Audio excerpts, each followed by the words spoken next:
Hi guys, welcome back to the Studentship YouTube channel. If you are new here, make sure you click on the subscribe button and like this video. In this video, we'll be talking about mistakes to avoid when applying to study abroad as a Nigerian student.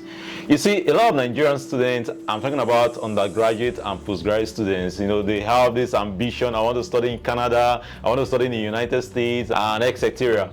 But over time, I've seen this category of students making the same mistakes over and over again. Why? How do I know this? Because a lot of students, they reach out to me, they want to study in so and so country, and by the time I try to make further inquiries, to guide them, I see that they are just making these particular mistakes, and that is the reason why I am making this video.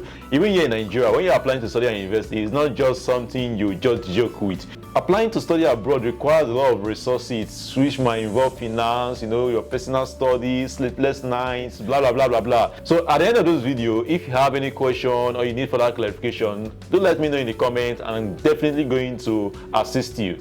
Now, the first thing you have to put in mind when applying to study abroad is the country of choice. You see, when many students say I want to study abroad, I ask them what country. Some of them don't even have a clue, which is very, very bad.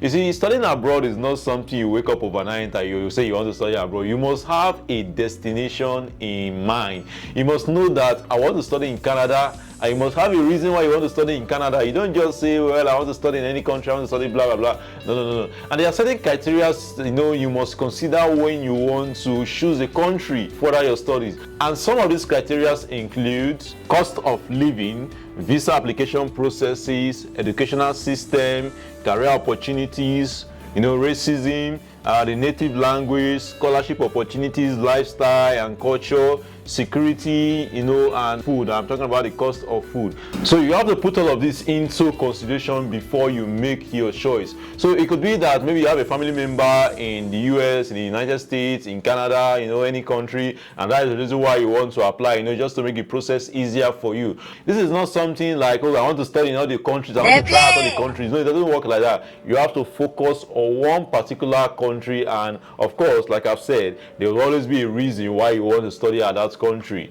Now, the next decision you want to make is deciding on the school of your choice. So let's say, for example, you decided you want to study at Germany. Now, the next decision you have to make is what university in Germany do you want to study at. Universities abroad are usually specialized in the sense that the university you're applying to depends on the course you want to study. For example, when you hear about Harvard, you start thinking about law, medicine. You hear about MIT, then you are talking about engineering. So depending on the course you want to study, that should guide you on the university you should apply for.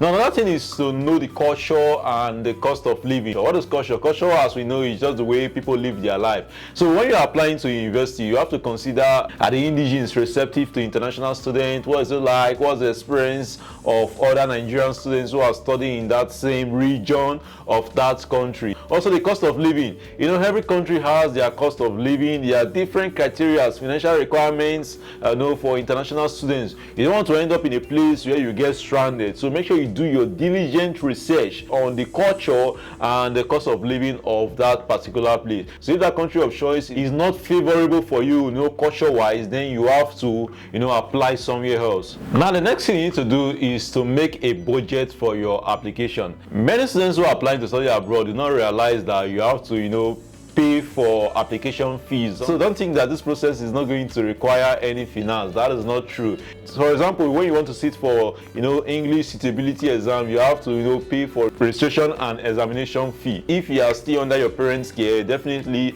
you have to inform your parents of your decision so that they'll be able to make a budget for you, to study abroad. And some of the charges you'll be paying for include university application fee, English proficiency tests like the IELTS, the TOEFL, the TOEIC, the Cambridge English qualifications, and etc. Also, we have a visa application fee, your flight ticket, your approval of funds, ATA certificate for those that is required for, of course, accommodation fee, tuition fees. So you see, these are a lot of expenses, especially when you're not on scholarship. Another mistake you must never make is missing out on deadlines. All of the schools abroad have deadlines, for the application. You must always get the necessary information as soon as possible so that you don't apply after the deadline. Most of the time, these schools abroad, accept applications twice a year, usually between the January-February window period and the November and December window period. So another thing you must do is to explore on work opportunities for Nigerian students. Nigerians were hustlers by default. So imagine finding yourself in a country where you can't support yourself financially, where you can't work. That would be very, very disastrous. Except maybe your parents, are wealthy, that's when you might not mind about this. But then if you are a hustling student, you have that hustling spirit in you, you have to go for a country where you can work as a student. I've seen a lot of cases where students, they get to a country and they start discovering some of the limitations, like they're not able to work. Another thing you need to know is you must not give up after one single application, because you might apply to university and you'll be rejected, or even apply for visa. There sometimes you get the admission, but then your visa will be denied.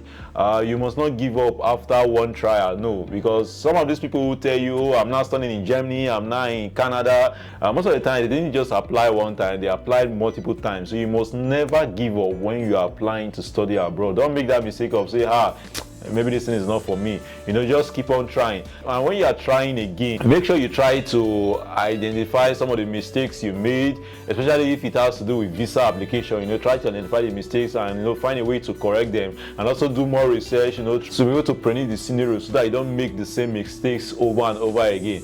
Then in some cases, if you maybe apply twice and it's not working out, then you might want to consider applying to a different school or applying to a different country. So do not give up yet.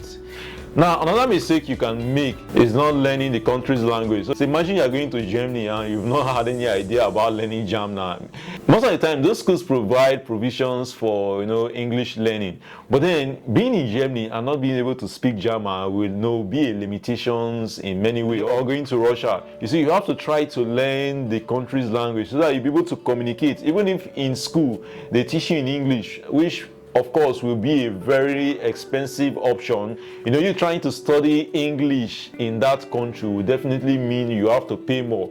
But by the time you're able to learn in their native language, then you might able be on a scholarship. And this is easy. There are different applications, there are YouTube tutorials you can watch, you can follow to learn the language. Now lastly, you should not fail to apply for scholarship and grants, because this is going to make your life easy.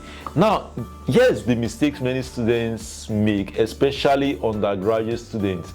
The bitter truth is that there are only a few opportunities for undergraduate students in terms of scholarship, and these scholarships, even if they are valuable, they are very, very competitive.